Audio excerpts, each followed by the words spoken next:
Good afternoon. Good afternoon. It's only us. So it's the 4th of October today, 2019. What day is it? Friday. Yes, Friday. Friday afternoon.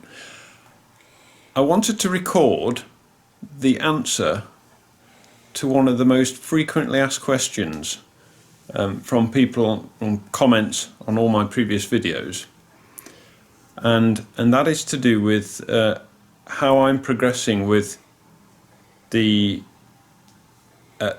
professor's visit I went on and my treatment. So I just wanted to sort of give you an update on the story so far. The story so far, yes. So a brief recap. Got to think now. July the 10th, this year, 2019. I'm going to rewind slightly further than that actually. So I had MRI scans in September 2018 last year, and they scanned my brain, found one, fortunately. Are you going to comment? No. You normally do. That didn't deserve a comment. Oh, right then. So, okay, they scanned my brain, didn't find any lesions. They scanned my full spine, no lesions. And they also performed a lumbar puncture in February this year, 2019. That was February the 1st. I remember that. There's a video on it somewhere. I might even post a link up here somewhere if you're interested in watching that. So the lumbar puncture, they tested that for these O bands. I can never quite remember how to pronounce that. Onychological bands or something like that. Sounds about right. Yeah, sounds about right. So nothing.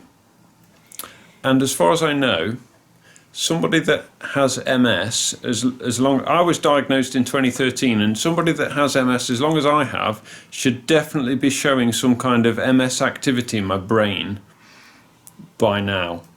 And I think if I got my facts and figures right, about 80 to 85% of people with MS should definitely test positive with the lumbar puncture for those O bands, and mine, I'm clear. I'm all clear. Yeah. So what happened was I have all my treatment at Derby Hospital here in the UK, and because I'm a bit of a mystery, they sent me to a hospital in Nottingham to get a second opinion from a Professor of Neurology. And we waited. God, how many months did we wait for that? A lot. So I had my lumbar puncture on the 1st of Feb, and I didn't get to see the professor until the 10th of July. So, a fair few months. Yeah. 3 or 4 months. So anyway, that went quite well. I went to see the professor, and he seemed to think, after having a good chat with me, he seemed to think I could possibly have another autoimmune condition called Neuromyelitis Optica, and then he added spectrum disorder. I think that just means there's like a wide spectrum of different kind of symptoms. I think it's just a name, yeah. Yeah. It sounds impressive. So I've actually done some research on that, and it does in fact sound a bit more sinister than MS, but it does fit my symptoms better. So what's happening now is we're kind of in no man's land, because we are waiting for a letter from the professor, and Derby Hospital, where I have all my treatment, they're also waiting for this same letter from this professor for a diagnosis, because nothing is confirmed. So as far as anybody else is concerned, I've still got MS. That is still my diagnosis from 2013. And Derby are waiting for this letter from the professor to confirm this Neuromyelitis Optica new diagnosis. If it is that, we just don't even know what the professors wrote up. No. And so about 4 or 5 weeks ago, I'll just add as well that Derby won't treat me. They won't give me any kind of steroid treatment.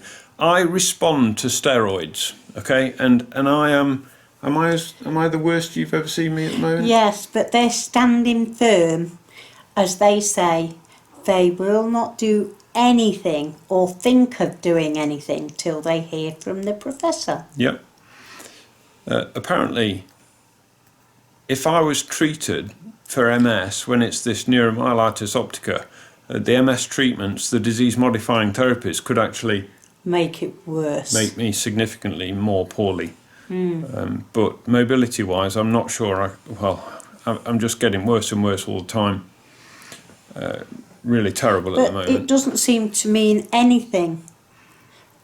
You know, no. When you're trying to contact somebody, it's like you're flogging a dead horse. It does feel like I'm flogging a dead horse. So what's actually been happening is I've been advised by my MS nurse to chase this letter, which I was going to do anyway, but to actually ask for the professor's secretary, and it actually turns out that his secretary is really, really nice and really helpful, and I have rang her. I'm going to ring her in a minute, actually. Will that be the 5th time? I reckon it'll be the 5th time. See if we can get through.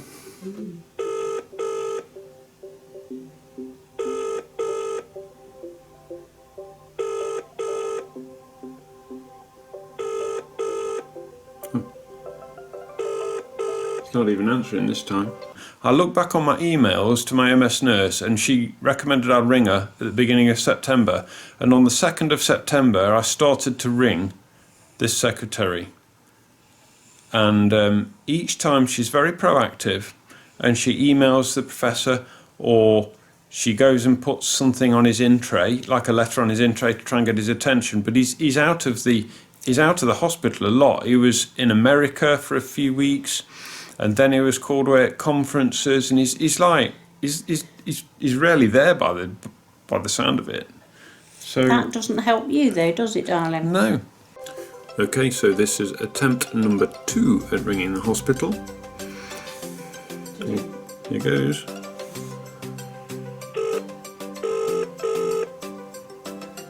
Thank you for calling. If you have finished entering the phone number, press square sign.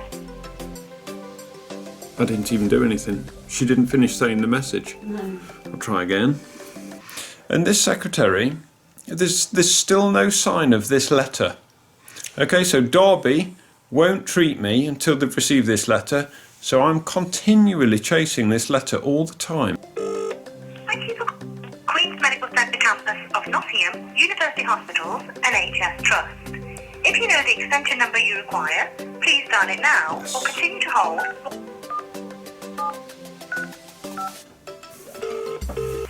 Hello, you're through to Sandy, Dr. Gilmore, Dr. Giamatti and Dr. Hassouni's secretary. I'm sorry I can't take your call at the moment. If you'd like to leave your name, number and a short message, I'll get back to you shortly. Thank you. Voicemail.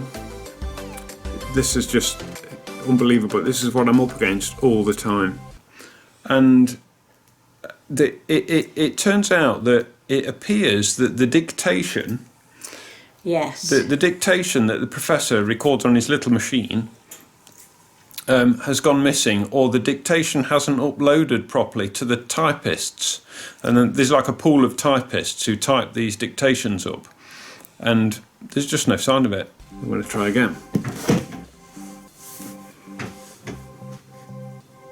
Because when I've left a voicemail before, no one ever gets back to me. It's so frustrating. This has got to be the 5th or 6th time I've rang them since the 2nd of September, and I'm getting nowhere fast. Just nowhere. What do you do? What else can I do? So frustrating.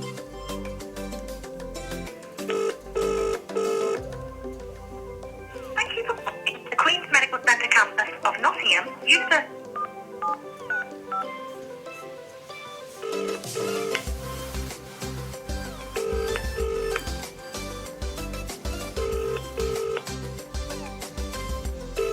are we going to get a real person or voicemail? Hello, you're through to family Dr. Gilmore, Dr. Giamatti and Dr. Hassini's secretary. I'm sorry I can't take your call at the moment. If you'd like to leave your name, number and a short message, I'll get back to you shortly. Thank you. Hi there, my name is Neil Bradley. My telephone number. Meanwhile, I'm just left.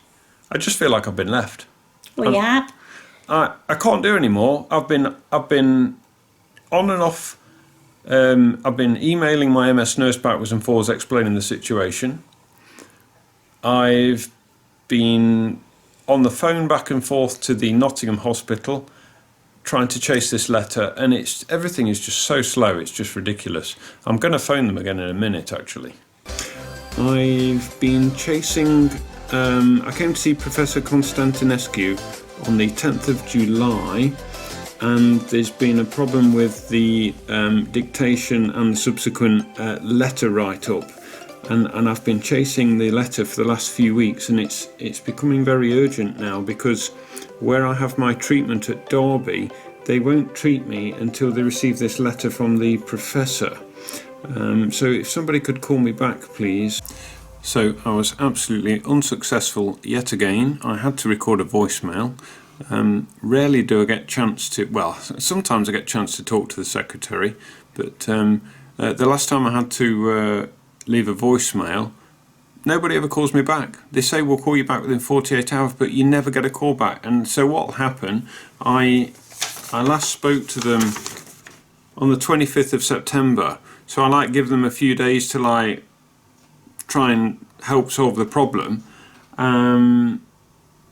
What'll happen, I won't get any call from the voicemail, and I'll end up ringing them again next week. It's like, how do I get someone to fix the problem? How do we do it? They're not taking you seriously. And just what have I got to do to get someone to sort of hear me? You know, it's crazy. I'm fed up with it. It doesn't instill confidence. No, especially as